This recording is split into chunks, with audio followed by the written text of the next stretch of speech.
You're listening to If Only I Were Wiser podcast, where Raina Wilson brings together wisdom and raw life stories to provide encouragement and truth. So many times it's easy to become discouraged in your own pursuit of health because your story or circumstances look drastically different from your favorite influencer or even the expectations you had for yourself. If that is you, welcome! This space is for you to learn, breathe, and maybe just listen and see what wellness could look like for you. Hey friends, welcome back to the If Only I Were Wiser podcast. On today's episode, I have Alisha Banks. Alisha is a board-certified holistic health practitioner and IHP who specializes in women's health, including fertility and postpartum care. Her mission is to empower women with knowledge and insight on how their bodies were created to heal. On today's episode, she shares about how her faith journey has changed the way that she approaches healing for herself as well as spiritual healing for others. So let's dive in. Hey Alisha, welcome to the If Only I Were Wiser podcast. Man, it's been so sweet to get to know you before this episode and throughout this conversation. So as we get started, could you please just share a little bit about you so that our audience can get to know you? I'm so excited for this conversation. Sure. Hi, Raina. Thank you so much for having me. My name is Alisha. I'm an integrative health practitioner, also a board-certified holistic health practitioner. I specialize in female health and hormones and also emotional health. I'm a mom of 2 little girls and married. I met my husband on a blind date, so that's a whole other story. Love that. We have 2 little ones at home, and I live in Rochester, New York. I have a private practice that I operate in person and virtually too. That's awesome. So can you start us off by sharing just your own health story? Where did you start? How did you become an IHP? And I guess all that got you here right now. Okay. So, I think I grew up like any other millennial, person, grew up with, white sugar in my Rice Krispies and white bread and peanut butter and fluff and all that. So, my health story goes so far back, as we all know, once you start the healing journey way back to like childhood, right? And like your thoughts surrounding health and what that even looks like. So, I would say I grew up, again, just very commonly a lot of use of antibiotics, especially in my later years, like in college and birth control use. And then it wasn't until I had a very bad reaction to Provera that I was in the hospital for a few days where I really started to take a turn in questioning the narrative of healthcare and what that looked like for me. So that's when I decided to just become an independent medical researcher. I started finding different remedies to balance my hormones without birth control. And I started feeling better. And at the same time, I was really pursuing God and just seeking medical discernment, not through, Google or through doctors or for anyone else. I was just seeing like, what am I meant to do for my body right now? Because that time I was also focusing on fertility. I had read the harmful effects of birth control. My period had gone missing for 15 months, and I was like terrified about losing my fertility, whatever that meant to me at the time. I began rebuilding and restoring with the Lord's guidance, and doing my research and just weighing out risk versus benefit. And then, fast forward, married, we had a honeymoon baby, and then pregnant again 6 months postpartum. Wow. With our second. And during the pandemic was just like an overnight thing. I didn't want to go back to my corporate job. I had been working like 60 hours a week in a job that I probably could have done in 20 hours, but I needed to stamp in. And so everything had shut down, and I told my husband that we were all about to kind of go back to work. And I was like, there's no way I can go back to work with these 2 babies at home. Like it makes me like emotional thinking about it now. I was like, that's just not going to happen. And so I was researching, and I already kind of knew about root cause. I had seen different naturopaths in my health journey. And I always was like, no way, I have to like be a doctor to help people, right? Which is kind of like a silly philosophy when you think about it now. I say that with grace. Yeah. But But yeah, so I ended up finding IHP, and I found Dr. Cabral. He's a naturopath doctor who runs the certification, and I really aligned with his teachings. I felt like they focused a lot on the gut and healing the gut and mind body approach and hormones. And so I really resonated with that. And then I decided to go back and get my level 1 and level 2 certification so I could not only learn how to better help people from the root cause, but also do the labs and interpret like an organic acids profile, which helps you understand the gut microbiome, a full thyroid and hormone panel, which hardly gets run these days in conventional medicine, heavy metal toxicity, mold toxicity, parasites, all of that. So yeah, it's been like a wild couple years for us, but it's amazing, and God is so good. Yeah. Yeah, no, that's a beautiful story. Thank you for sharing that with us.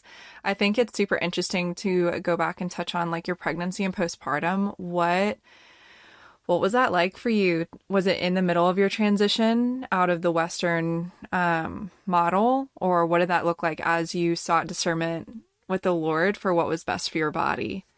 Yeah, like specifically in pregnancy. Yes. So I've I think I've almost always operated in that like all or nothing extreme mindset. And I know now, and I still work through that it can also be very toxic. But when you go to transition from Western medicine and how we view things in the world to wanting to treat your body naturally and how you believe God's designed our bodies to heal, that in itself is such a huge shift of like trust and leap of faith, because it just can be scary, and you don't know, like sometimes you're just still testing the variables and you don't really have that support from doctors. So for me, I'm very thankful that during pregnancy, I did find a midwife group who had a few midwives there who were very supportive. And like one of the first visits we had with the midwife who actually ended up delivering our first child, we were like, so how do you feel about CBD? And she's like, she was kind of like, my husband was doing massive amounts of research, like, is it safe for my pregnant wife to use CBD? Because I was like so sick. I had morning sickness for 15 weeks. And typically the answer is what? Like medication. Yeah, like medication. Right. And I told him I hadn't even taken an Advil in like 5 or 6 years, maybe longer. Like probably, like 8 years, because now I'm at 10 years. And that's what I mean why sometimes an all or nothing mindset can be difficult. But yeah, I was like, I'm not going to treat my morning sickness with a medication. And to each their own. This is no judgment on a woman who chooses to do that. But for me, I didn't want to. And I would rather like suffer. And my husband's like, you need something. So that's when he did the research. And thankfully, like I had a very supportive team. And even though I did have 2 hospital births, both the nurses and the midwife that I had with my deliveries were extremely supportive of unmedicated births. And pretty much just kind of soloed my postpartum care. I would have loved and should have probably had a doula or something like that. But my husband is extremely supportive, and he kind of calls himself my doula. So love that. Yeah. So, I mean, I guess if someone doesn't feel like they have as strong of a support person, I would highly recommend if you're looking for a natural pregnancy and postpartum or even preconception, like you're going to want to link arms with a team that is really supportive of your goals. Yeah. For sure. What has your health journey looked like as you've transitioned into motherhood? Has that kind of changed your perspective? Is now you're like intentionally trying to nourish yourself, but also your babies? And then I think having the grace for your body, especially postpartum, knowing everything that you know about what God says about the beauty of our bodies, in contrast to what the world says about our bodies postpartum. Oh my gosh. Yeah. The whole postpartum is just like a whole thing on its own, pursuing health. And I feel like you do not, I don't like to say what you have to do, but what has helped me is just to have that grace, right? Like understanding why our bodies are created, and they did just grow life inside of them, you know what I mean? And grew a whole other organ. And, I remember even I mean, I always grew up with stretch marks, but not to the extent of like postpartum. So Mm-hmm. really just like understanding body image and being at peace with that, that's like one part of the equation, let alone like the energy dip and the fatigue and the lack of sleep and like Mm-hmm. intrusive thoughts possibly, which, you know, I did struggle with. And all of those hormones are just like raging in your body, right? So, I feel like I went through a lot of transition with postpartum. I honestly didn't realize how bad like my anxiety and probably some depression was until my girls were at least a year old. It wasn't as bad with my second daughter. I think I kind of knew the motions, or at least your body kind of Mm-hmm. Right. remembers a little bit more. But yeah, it's kind of like a really big mental climb, I would say, that first year postpartum. Mm.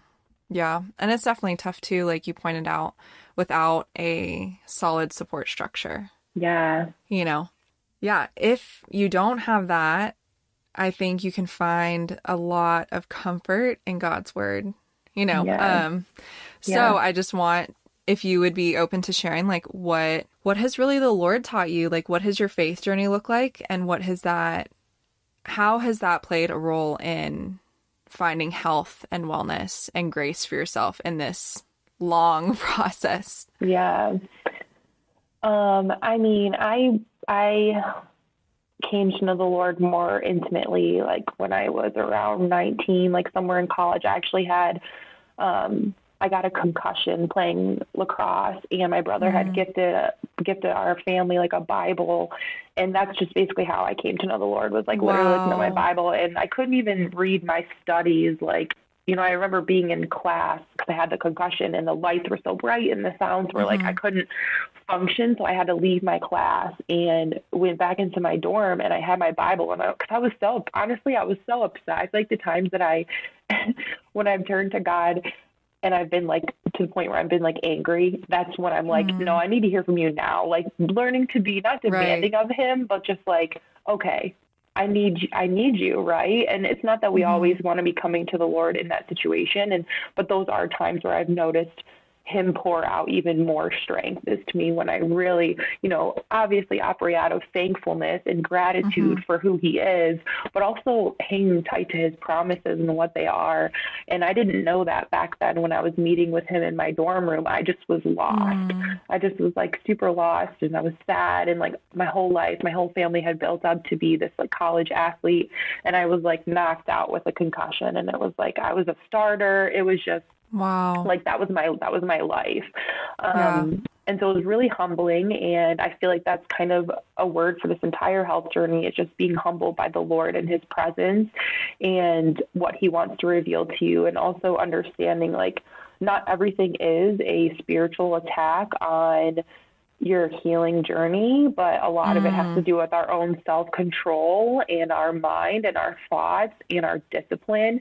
And I think that's also a piece that not a lot of people want to accept. Or I know even for me, sometimes it's like constantly reevaluating my heart and not just saying, oh, this is an attack, or this is a test, or could be, mm-hmm. but where in my life do I need to realign with the Lord?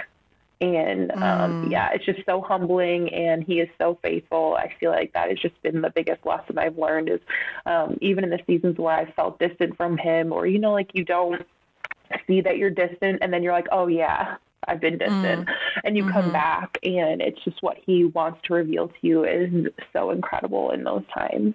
Yeah, I think you made a great point with the conceptualizing the fact that not every attack is a spiritual attack. Because I think Yeah. there's wisdom in knowing that there's a living and breathing enemy that wants to come, steal, kill, and destroy. But I think having the balance of knowing our own flesh and our own choices will bear their own consequences, and we're not over spiritualizing this mind body health journey, you know?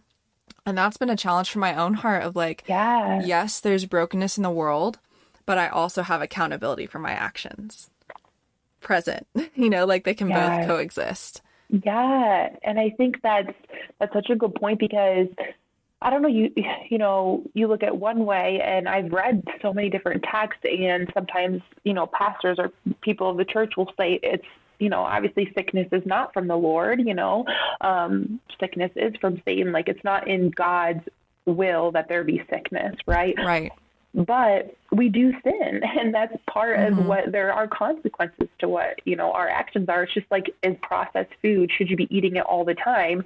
Like, no, it's not the best for you, right? And it's not saying that if you eat it, that necessarily is a sin. But if you're binging, or if you are like seeking validation through your food choices, or emotionally like filling a void when that should be brought to the Lord, or maybe communicate with your husband or spouse, like, you need to look at the matters of your heart and your intention behind it, because it's not always, like we said, it's not always a spiritual attack.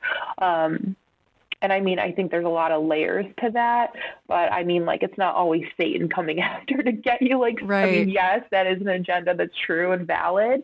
But as you chip away at the journey, I think you also, both your spiritual journey and physical health journey, you can see where the areas of your life where you are disconnected from God, or disconnected from possibly honoring your temple the way that you should, whether it be sleep, or, basic hygiene, or, Right. your food choices. Like, there's a lot of things. So yeah, it's just a constant reevaluation of the heart.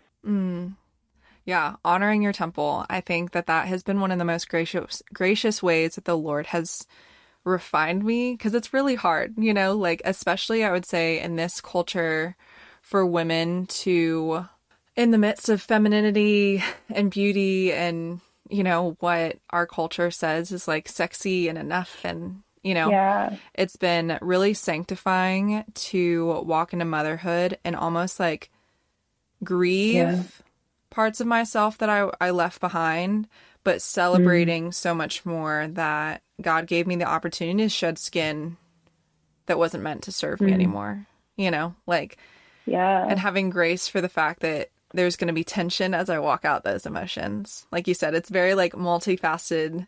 There's a lot of layers to that. And I'm just thankful that the Lord is so graceful with me, right? As I like try and navigate those things. Wow. Yeah, that's so good. There's so much packed into that. I mean, like, grief in itself, right? Like, that's like a big thing to process. I've actually never thought about that as far as societal norms with grieving that, because it is such, I don't want to say it's like an indoctrination, but honestly it is. Like, we're young girls watching these things, and it's just like, that's all you know. And I've been recently very fascinated with studying biblical femininity, because when you start getting into holistic health, and even now it's so popular with like divine feminine and feminine energy, and like, you can take that a little too far, in my opinion. As a Christian woman, you want to be a little bit weary of that, just because biblical femininity and divine goddess, divine femininity could not be completely, they are so opposite. And yeah, it's just a very, one of those areas of holistic health and the spiritual journey that you want to be mindful of, because there are some pretty big differences. Like, one is like, for example, like divine femininity really preaches a lot on self-love and love yourself. And that is true. But as a Christian, that we die to self, and it doesn't mean that you're not accepting, you're not loving yourself and treating your body with care, or treating your mind or your soul with care. But we know that we have to die to ourselves because of, what Jesus did for us, and that he is perfection, not us, but he lives in us. So there we are intertwined. So there's hope in that process. But I think a lot of people find it hard maybe to get past that original, and it's so much easier just to become self-obsessed, which is a dangerous place to live, especially as a mom and a wife, because we know that our mission is to serve our family and our children. And by inherently doing that, we receive abundantly more and beyond what we could even comprehend as a blessing from the Lord, right? In our business and all the things. I think that's just an interesting point, and maybe this would be a separate conversation or kind of a transition, but like gender roles is like a hot topic right now. I think with grace, as we like move into this conversation, it's interesting to think about how like the idea of being submissive and homemaking and like caring for your kids is not sufficient enough. Like, that's one narrative like I've heard from social media, and just like completely countercultural, the gospel of like the Lord gives you Yes. femininity and beauty and curves and Yeah. the ability to step into motherhood from maidenhood. Yeah. And that's a gift, you know, like like becoming a mom is like a spiritual transformation. It really is. I don't think that's talked about enough. I don't think that's talked about enough from a spiritual lens. I mean, think about even the physicality of bringing a soul into the world. Like it's a lot. And I don't think we process that as moms. I think that's, it's probably because finding community can be difficult, and online is great, but it's still hard to find those genuine connections, I think. And I think part of it, and it's starting to be lifted, but part of it, I think, is our own wanting to have that veil, right? Of like that mask of like, I'm okay, I'm strong, especially if you are a business owner, because you kind of do need to put it out a little bit because you're leading people, which is okay. But, it's that balance of being vulnerable, but strong. And that's why I think the word of God is so important, right? God is like, take courage, take heart, like my daughter, like all these things. It's just like so beautiful written in the word of God. And that's why, whenever I feel like I'm not filling my mind with his word, it's so easy to let other things be all consuming. And I think like the gender roles, like you said, I mean, I can kind of speak to your audience about that a little bit, where I know that it's hard making that transition because our family built a lot of our lifestyle off of a dual income, and we still are a dual income home. I think money is like a whole topic, right? Nobody wants to talk about it, but you kind of have to. Yep. And this is also if you want to return to traditional gender roles, and you have to address the money situation. And because my family built before kids, very briefly, our lifestyle off of two incomes, it would have been very difficult for me just to be at home. And it's not even, I shouldn't say just, but to be at home as a mother and still sustain the bills that we had already acquired before children. And I think a lot of people are in this situation. And then you kind of get stuck in this like vortex of not being sure what to do, right? And especially if it's the woman or wife wants to come back home and wants to become the homemaker, as a lot of women are being called to do right now. I see it happening everywhere. But I just want to say it can be done, and like God will honor that decision. And it doesn't mean there won't be a season of difficulty. Like we have walked through that financially, but God will honor it, and you continue to serve your husband and serve your children, and he will provide. He always will. So, yeah. That's such a beautiful encouragement. I've seen that in my own story. So my husband is military. Okay. The Army dictates our life. And so it's been a really cool sanctifying process in itself to walk in the military and not having a say-so where we live, where we go, when we go, where we live, Oh my gosh, what home, but all that to say, I had worked in student ministry for almost 3 or 4 years. And recently, in the past 6 months, the Lord has called me out of the workforce completely. And that was a really hard transition for me initially because financially, exactly like you said, nobody wants to have the money's conversation, Yeah. And that's where my encouragement would be to families that want to make this transition is be clear, provide space for discernment with your spouse, with your husband, create space to pray. So that's a wise decision as you're moving forward. Like you said, that we already had bills that we had to plan for with our son and our lifestyle and things that we wanted to prioritize. So as I stepped back, I realized that I was putting so much of my identity in being a working mom, but not working mom in a way that I'm working from home every day, discipling my son by showing up, right? Oh my gosh. It was working mom. I love that you say that. Because I would putting on pants to go minister to other families, which I love and adore. And the Lord bless that season. But to come full circle, we have been financially fine. I've been able to see the Lord's grace and abundance in ways that I never would have imagined otherwise. But I had built the rock on the belief that I was a working mom. So now I'm not a working mom. Yeah. I'm, quote, just a mom, right? Like we're not just moms. Just a mom. Such an awful expression, just a mom. Hmm. I love how you phrased that. You said you built the rock on the belief, right?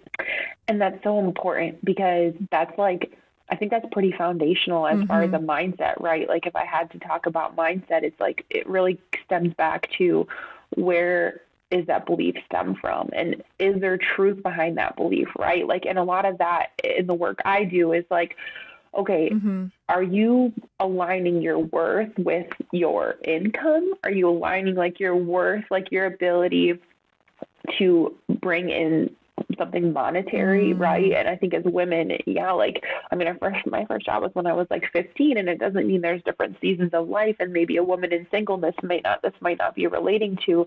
I mean, I loved doing the whole corporate thing. I loved getting promoted and being a regional manager and going on, and I was in a spa industry, and like I had like 7 years where I was doing just like in anti-aging world and just like all this like Mm. really like fun different things, but that seems like a lifetime ago. And like you Right. said, knowing now that Yeah. God had me on a different mission then before kids, but now like teaching my kids and discipling to them is my greatest joy.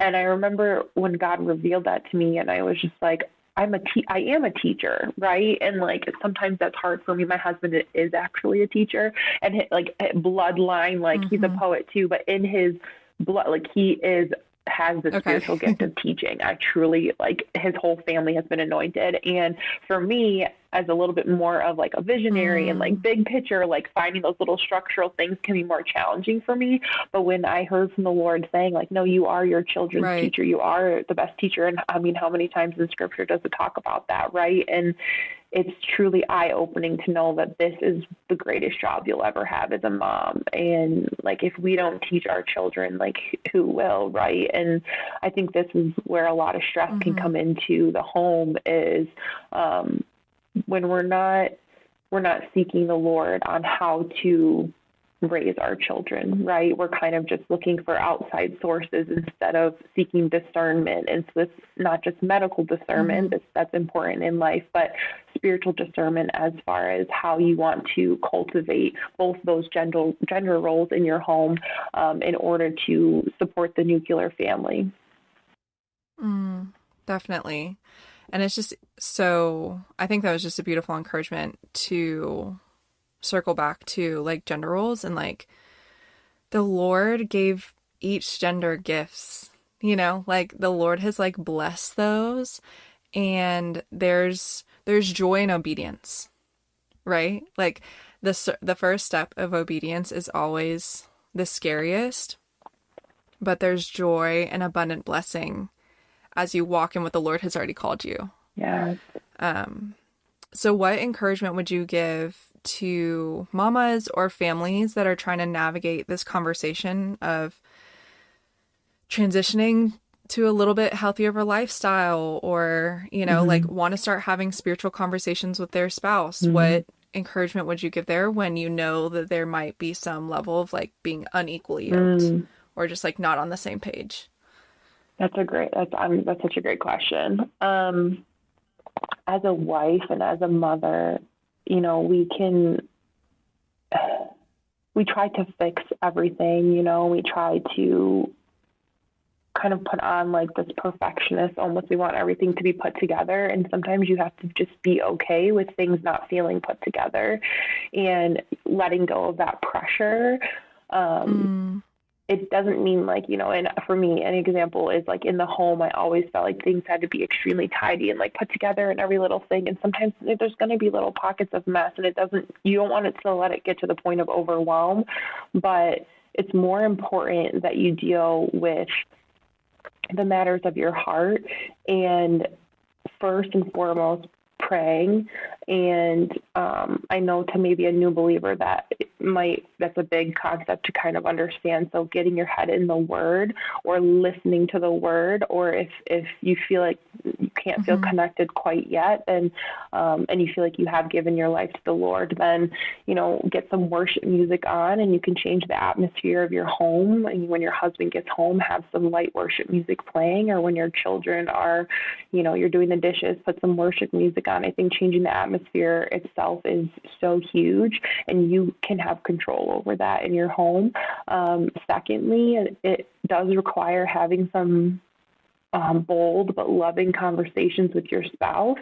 Sometimes that's a challenge on its own, and it's not always conversation, right? We can lead with our actions too, and even when we don't feel like we have the energy, or we maybe are upset about something, or we're feeling emotionally disconnected from our spouse, it's still important that we serve them and that we love them, and that it's not a 50-50 relationship. It's 100%. Like, you are going to the Lord till you feel full, and then you bring that to your spouse. You're not looking to take anything from them. You're just going to Him at 100%. And I know sometimes it might not always feel that way, but if you can strengthen your mindset and your thoughts surrounding that and be meditating on Scripture, you will feel so much more stronger to have those conversations, to present your desires. I mean, they're not going to know unless you say something. They're not going to, unless you say, hey, I have a desire to be home with the kids, or, hey, do you think this could be in the 3-year plan? Or I don't know, like, however your husband's going to respond best. Just opening that conversation is really important. And whether you do that through prayer together or just having that, face-to-face conversation is really important.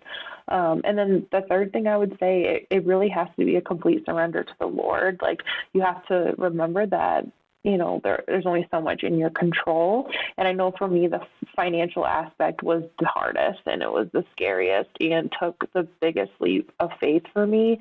I mean, I left like a $60,000 a year paying job to just be like, I want to be home. And my husband's like, if you feel like this is what thankfully he was very supportive, and he's like, we'll make it work, and the Lord has provided. So. Yeah, it can definitely be super intimidating to have those conversations. But like you said, it's super, like, prayer is the first place to go as a believer, to just like go to the Lord and let Him advocate for you. Let Him change your heart, because ultimately the Holy Spirit's going to do its job. Yes. Yeah. And for our listeners that may not be walking in a spiritual path, like, have conversations. Like, let this be a place where I hope that it would push you towards asking questions, like, wrestle hard and wrestle well with, like, wrestle with these things. Like, I think one of the most gracious encouragements I received in college was, God is not surprised by your emotions. Yeah, I love that. Like, He's not surprised that you're angry. He's not surprised that you're frustrated. He's not surprised that you don't believe Him right now. I love that. Like, that doesn't catch God off guard. That's not, you can't surprise God with how you feel or what you think about Him.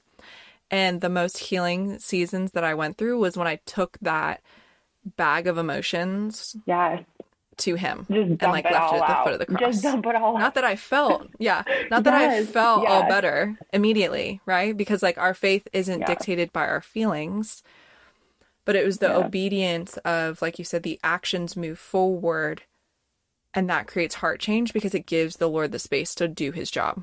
Otherwise, like I was holding on to the space that was meant to be His. Yeah, and making room for Him to work. I was just reading something this morning in regards to like divine healing and health, and it was it really reframed some things for me, saying God will only allow what you will allow, right? So if you're holding on to these emotions, or if you're holding on to this baggage, and you're holding on to this marital stress or financial stress, you're allowing that stress to be there, and you're allowing it to manifest in your body into physical symptoms, right? Even. And you've got to release it to him. You've got to just give it to him. Like you said, put it at the throne. And he knows, like, he knows your marriage situation. He knows your financial situation, your health situation.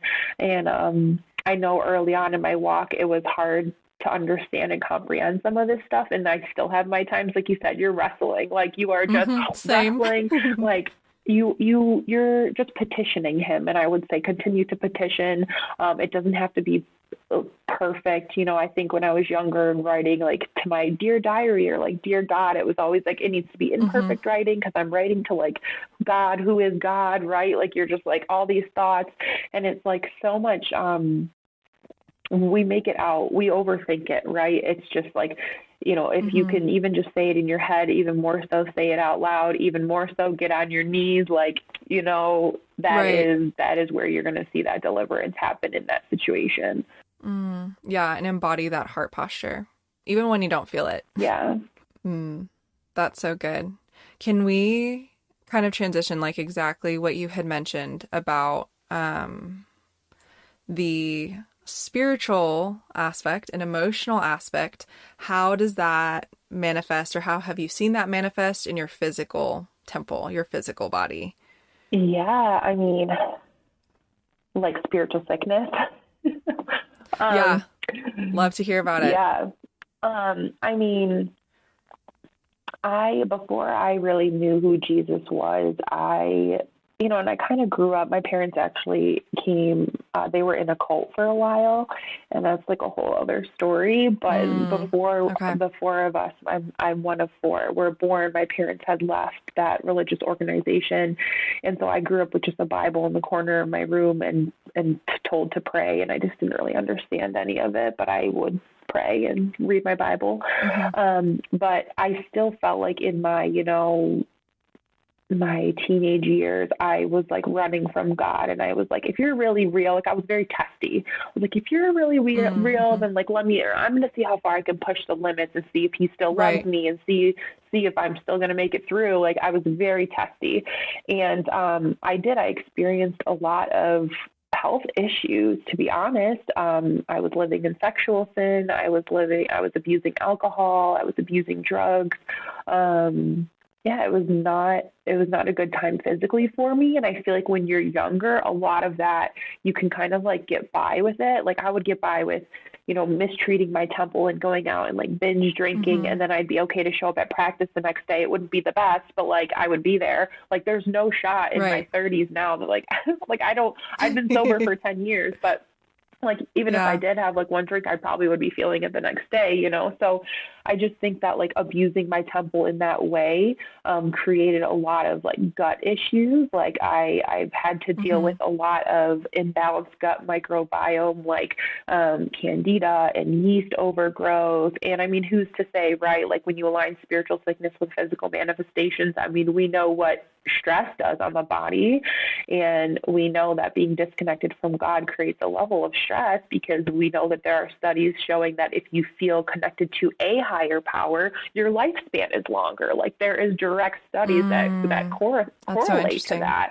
So it might not say specifically connecting to God, but it says to a higher power. So we know that people who can, do meditation and they tap into this degree of parasympathetic healing, really, that their body is able to begin regenerating and healing itself. And so, I would say that, I was doing a lot of things physically, that I didn't have the fruit of the Spirit, I didn't have self-control, but I was very disconnected in general. I just didn't understand. I didn't really care to understand God. I just wanted to see if like he would chase me. That was kind of my mentality. And he did. Like he still does. He still does. Yeah. But so then I kind of was dealing with a lot of different chronic issues, and thankfully, just the more I lean into him, the more is revealed to me how to treat those naturally. And I'm always at a belief, like no matter what with my health journey and no matter what of previous physical ailments, God, he is healer. Jesus is healer, that I believe he can instantaneously heal me and any symptoms I have and anybody if we just seek him. No, it doesn't mean healings are always going to be instantaneous, and there's going to be therapies. The Greek translation for the word healing is also therapeuo, which we call therapies in the English language. So sometimes it takes therapy, sometimes it takes time, but it doesn't mean you can't hold tight with that seed and that belief on the rock. Isn't that he's going to heal you instantaneously, your financial situation, your marriage, your physical, your children, your emotions, like any of that. Like he can heal that in one moment. Mm-hmm. Yeah. And I think this is so different from the prosperity gospel. Like this conversation is different from the prosperity gospel because we're not saying that like pray and God will bless you with a new car. It's so not, it's not this transaction. And I think I fell into that legalistic belief in many times in my life of, okay, well, if God tells me to do this, then I will receive this. Like, in early singleness, like I desired a husband because I desired to be a mom for so long. And I said, okay, well, if I just do all these things, then God will bless me with a husband. Or if I'm celibate for this amount of time and worship and do this, this, and this, then like there will be a boyfriend in a year from now. Yeah. When the Lord's love is not transactional. Yeah. It is overwhelming, unconditional, without boundaries. However, like you mentioned earlier, like we don't want to be disrespectful or ungrateful for that overabundance of grace. Yeah. But in those moments where we still have an abundance of grace. Oh, yeah, absolutely. And I mean, it's kind of like just like that moral compass that everybody has to a degree. I mean, knowing like right from wrong, and just because we know there's going to be grace on the other end doesn't mean we should like mouth off to our husband or like, I mean, I'm just specifically in a season in general of like, the tongue is just like, that's, especially as a mom, because like my 2 and 3-year-old, they repeat everything I say. So, absolutely. So like it's like even more a reminder of like, okay, watch your tongue. But like, just because we know that grace is going to be there doesn't mean we're going to abuse it, and we wouldn't do that with our spouse. We would do that with our loved ones. So why would we try to like test God in that way? I mean, in my early walks of faith, yes, but now it's more like, having that such a strong desire to hear from him, that it's just a constant surrender. It's just surrender like every single day. But yeah, I think the legalistic, I think that can be very damaging. I don't fully understand that, because I didn't grow up that way. I think the first time when I went into a church in college, when I came back, my parents had, we were going to a new church, and the pastor said, like, talking about us being sinners. And I was like so upset with my mom. I was like, why are we here? Like, I am not a sinner. Like in my, in my college era. Yeah. And I was so upset. And like, it's kind of funny thinking about back on it, because you hear the word sinner, and I think that can be taken a lot of different ways. And it can be, I mean, especially if you're like in the feminist kind of like arena, like people will be like, what? And I was like that. I was like, oh my gosh, who is this man calling me a sinner? Like, he doesn't know my life. Meanwhile, like extremely toxic life.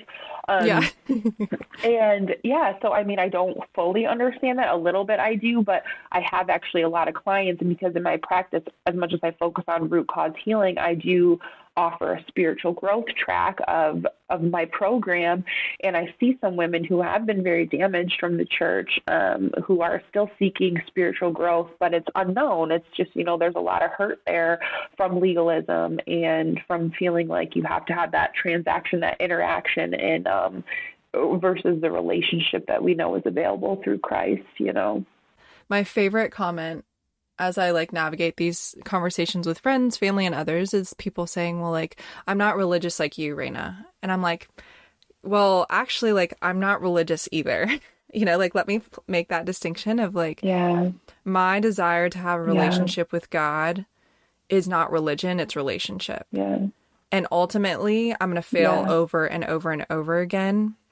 And to make a comment back to earlier, you were talking about your relationship with your husband will never be 50%. I think that's so wise, because I remember hearing it from my parents growing up of, your relationship isn't 50%, like it's not equal, and as I've stepped into marriage, I now have that actual ability to walk that out, because it's Yeah. not like, there will be days that like I serve my Yeah. husband 75% and he serves me 25%. Like, it's not always Yeah. going to be equal, because like we're selfish beings. Yeah. But in that regard, like, the Lord's pursuance of our heart is unconditional. Yeah. Yeah. And he gives you the strength on the days where you feel like, you know, you need to be filled more, you know, and there are days where you just can constantly feel his presence. And in the days where you might feel like you don't, I think that's just, again, a question of your heart and your mind, and what are you filling your mind with? Especially with like the digital age and life of social media and quick fixes and mindlessness, it's really important to be aware of what you are allowing in, because that is going to grow in one way or another. And it manifests in ways that we aren't really prepared for. Like we were talking about earlier, like, the enemy is good at his job. So. Yeah. Oh my gosh. Oh, absolutely. And this is where the digital stuff can be a very big conversation in itself, because then you're talking about subconscious patterns, and you're talking about, especially with like the quickness of reels and TikToks and like all these things, like that is a degree of some subconscious programming that you're not even aware of. And like, then there's comparison, then there's judgment, and then there's like, I mean, there's direct links to anxiety and depression from use of social media. So it's like, if we know this is the case, and then, you know, we're experiencing anxiety or depression, and it's like, why are we looking to just treat it when you have to look at the sources too? And that's why, as like a holistic health coach and, you know, someone who focuses on proactive wellness, it's like, we have to acknowledge all these areas before you just look to give a medication to something. Right. And again, not judgment for those who are, you know, choosing to treat in one way or another. I mean, even with holistic remedies, there's dependency on those too. So you have to be mindful. But yeah, just really looking at the source of things, and being mindful of what you are allowing. And with the subconscious, it can be tricky because we're not always fully aware of what's being sown in. But God is so good that there is not one thing that is too much for him. And you just have to continue to believe that, you know, he is healer. So even if it is something that possibly is, you know, subconscious, or even when you get into like inner child work, that was something I did for a while. You have to be careful. You have to always bring the Lord with you, no matter what part of the journey you are on, whether it be in motherhood or newlywed, or going through a grieving process. I know you mentioned grief earlier too, so it's not always grieving the loss of a loved one, but sometimes it is of a career, right? And trusting and knowing that God is going to fulfill his purpose in you, even if it doesn't look like it used to look like. Yeah. And by no means have I arrived, you know, like I will forever fall on my face and screw up and not be kind and not be, you know, the Christian or believer or whatever words people want to attach to that. And I remember having that conversation with my dad recently in regards to like church hurt from family members or people that like profess that they love the Lord, but their actions say otherwise, was that people are the most imperfect image of a perfect God. So we ultimately have to go back to the root source, and that's the Lord himself. Yeah.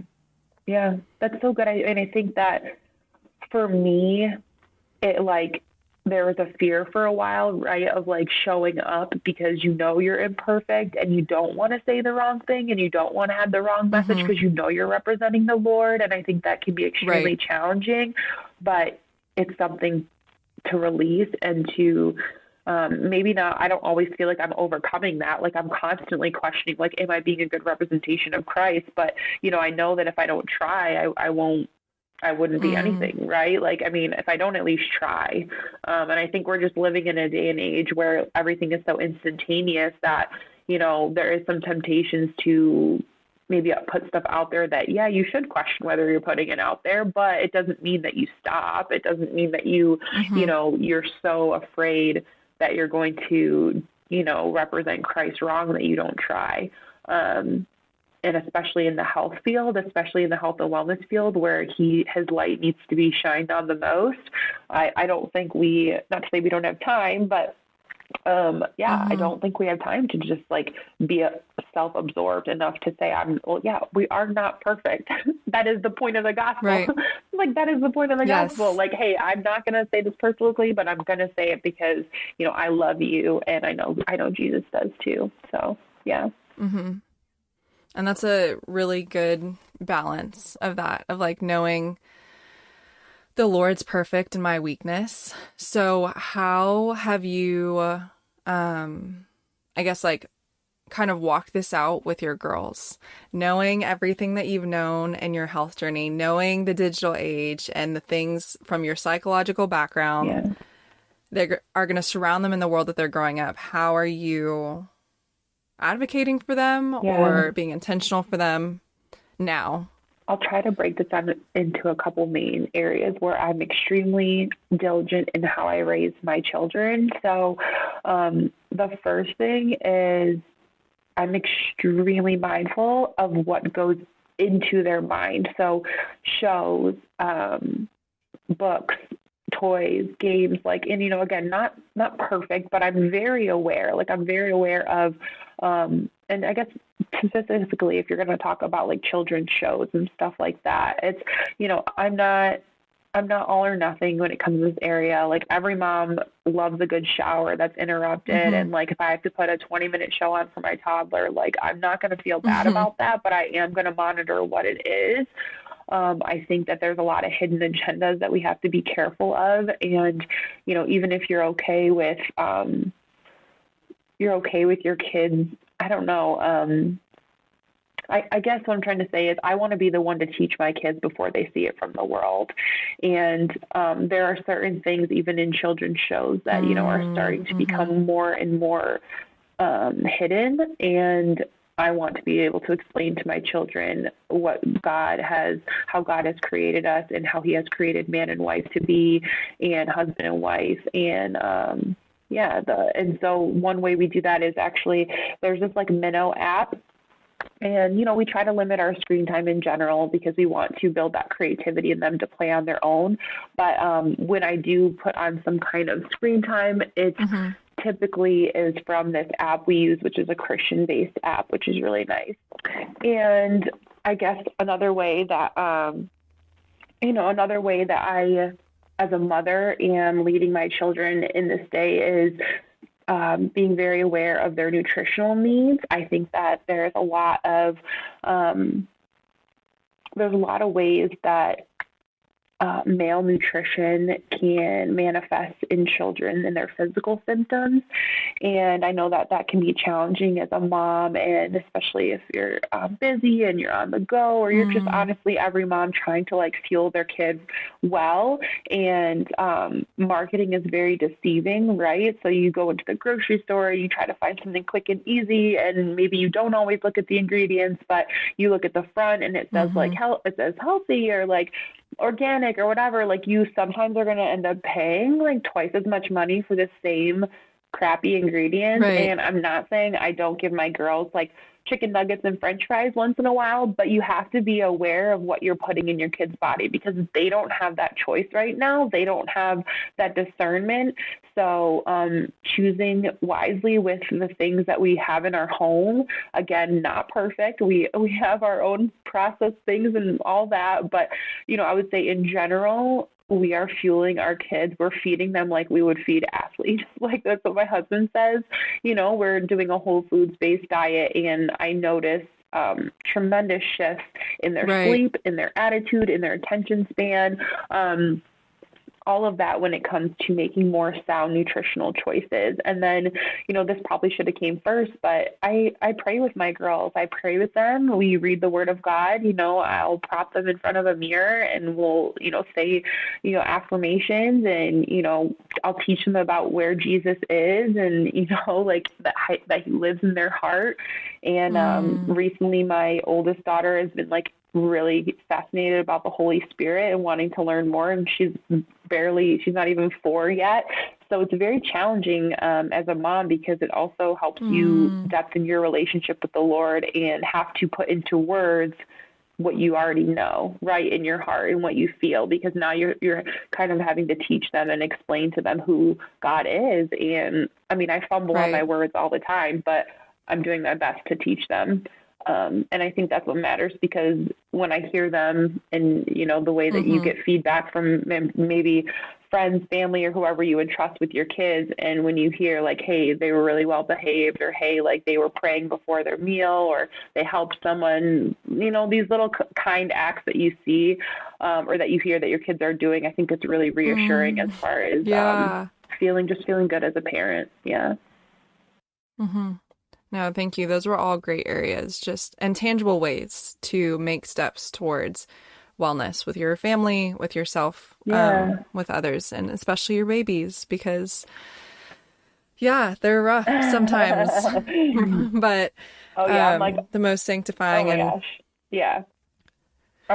beautiful thing. I'm currently in the phase where I'm still getting like kicked in the face from my toddler, like during sleep. Like, yes. Yes, I feel that.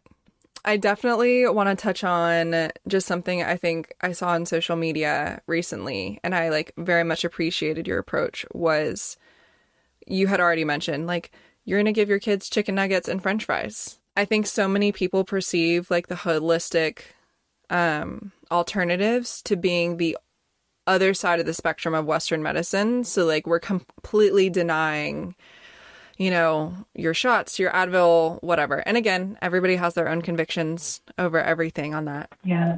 But I think it was so encouraging to see like, no, like our family can have pizza and it's okay. Like I think you said like, bless it and move on. Yeah. Like thank the Lord that he provided the nutrition and like move forward. Yes. Yeah. That's my huge philosophy on, I've had such a long, like, food freedom journey in general.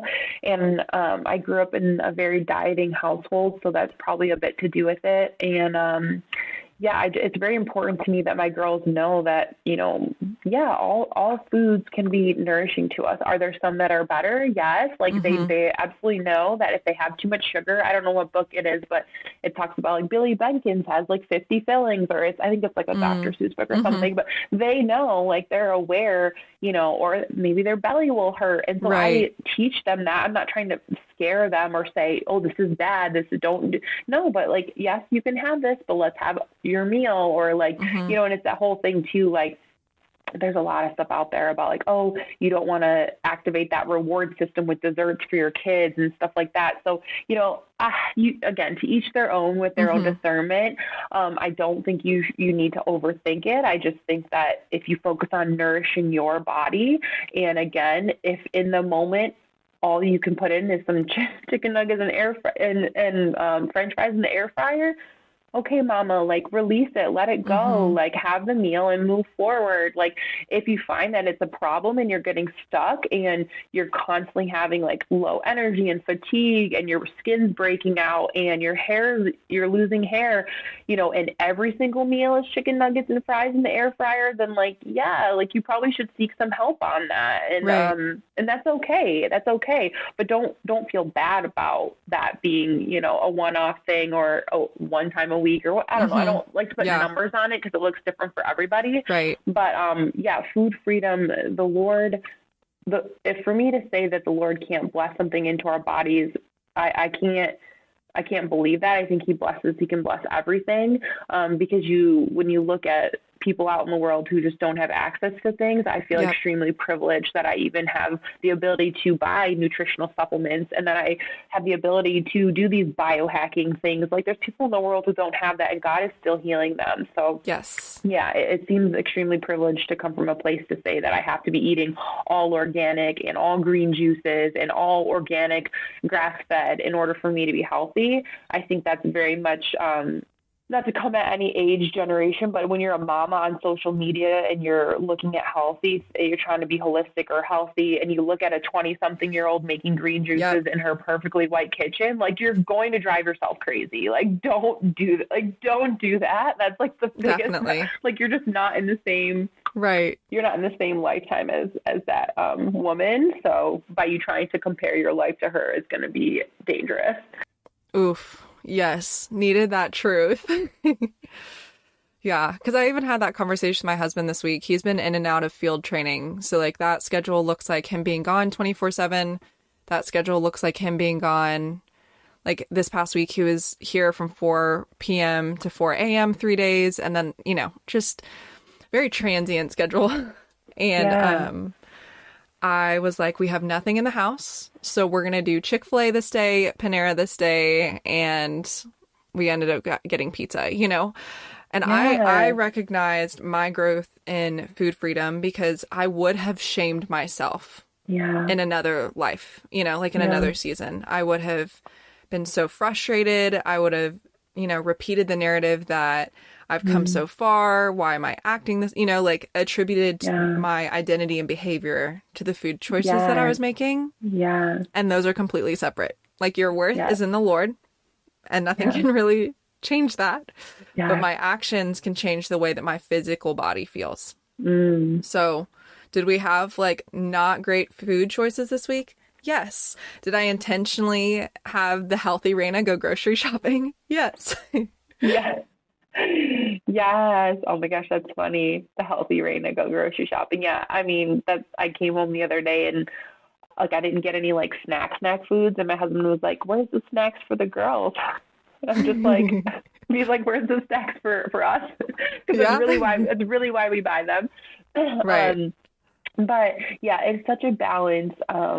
It's such a balance, and I think as you continue to go deeper on your health journey, there's so many other ways of well-being. There's so many other areas of well-being. It's not just about food. And I think oftentimes initially it can be hard to get past it because all you think about is I want to be healthier, I want to lose weight. And it's like food and exercise. Those are like the two things. Yeah, food and exercise. And I work with a lot of women with PCOS or endometriosis. And oftentimes that's kind of what we're told is like focus on your food, focus on, work out a little bit more or whatever. Yep. And honestly, like those aren't even the first things I look at in my program. It's spirituality and mindset. Like, where are you at? And from there, getting more into mindful eating. I think mindful eating is a whole other practice that your viewers or whoever would benefit from researching a bit more about just mindfulness. Because when you slow down and you're mindful of what you're consuming, you're going to be doing your body a whole lot better. It really doesn't, not that it doesn't matter what you're consuming, but if you are receiving that food with fear or guilt or shame, then that's how your body is going to receive it. And that's how it's going to resonate in your body. But if you can look at that Chick-fil-A and say, Mama, you're doing great. Like, this was the option this week. Let's pray together. Let's bless it. Even this sauce, right? Like, there's times my husband will bring home Chick-fil-A and I look at the sauce and I'm like, I know what's in the sauce. Yep. I know what's in the sauce. And I'm just like, okay, Lord, I give this to you. And let this be delicious. And let this be delicious because I want to eat it too. I don't want to sit there and be like, oh, you know what I mean? Like, that's, it's so pretentious. And it is an area, like you said, this probably could be expanded on, but an area in health that it's like orthorexia. Like it can become extremely toxic if we allow it to be. And that's not what we're trying to do here as bearers of hope.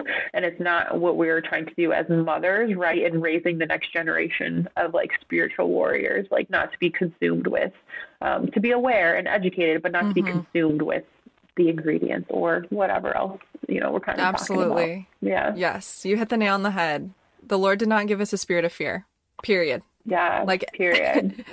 But that has been something that he's pressed on my heart lately is like clean eating is not food freedom. When you take it to the extreme of, I'm not going to eat Chick-fil-A, I'm not going to eat pizza, I'm not going to buy this applesauce that my son loves because there's sugar in it above the number of grams that I gave myself. You know what I mean?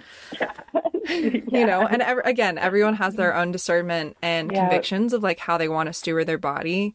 But that's been something the Lord has been gently reminding me lately of, okay, Raina, now you're really fighting for health, and you may be moving towards the other end of the spectrum of finding holistic wellness, but that doesn't mean that like there's privilege in that too, like exactly how you mentioned. Like it doesn't have to be the all or nothing mentality that you can no longer enjoy these things that I also said were good. Not the best, you know, like nutrient densities are important, but like look at the gifts that the Lord has given you. Like we were able to go eat out 3 times this week. We had the means, the time, and ability to do so.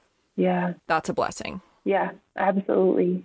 Yeah, I love that. Thank you. This has been such an awesome conversation. I have loved every minute of this. Yeah, I feel like there's so many aligned topics we have that we could go deeper on, but I love being able to speak about spiritual things. I think personally that's something, you know, speaking more openly on social media can be challenging, right? Trying to navigate the words and also be like warm and inviting and welcoming and knowing that like truly, you know, in our hearts, we want everyone to see the goodness that we've been able to see and experience it, right? And in the last 2 years, that's been very new to me, and to like more specifically, maybe the last like 6 months to a year of me adding into my platform is more truths. But I feel like it was a huge conviction for me because it was my entire walk and my entire fertility walk. And, you know, if it wasn't for me, pursuing and wrestling, like you said, wrestling with the Lord and trying to, you know, see more of him and who he is and hold tight to his promises, I know that I wouldn't be where I'm at now with my health.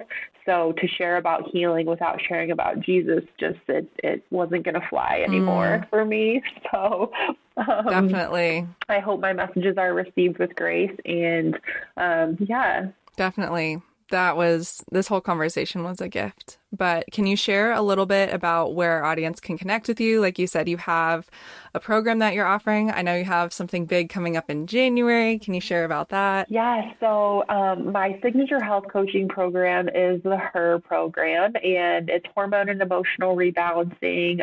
So I do take a root cause approach, meaning we will look at possible issues with parasites, candida, mold toxicity, heavy metals. Those are some of the big ones.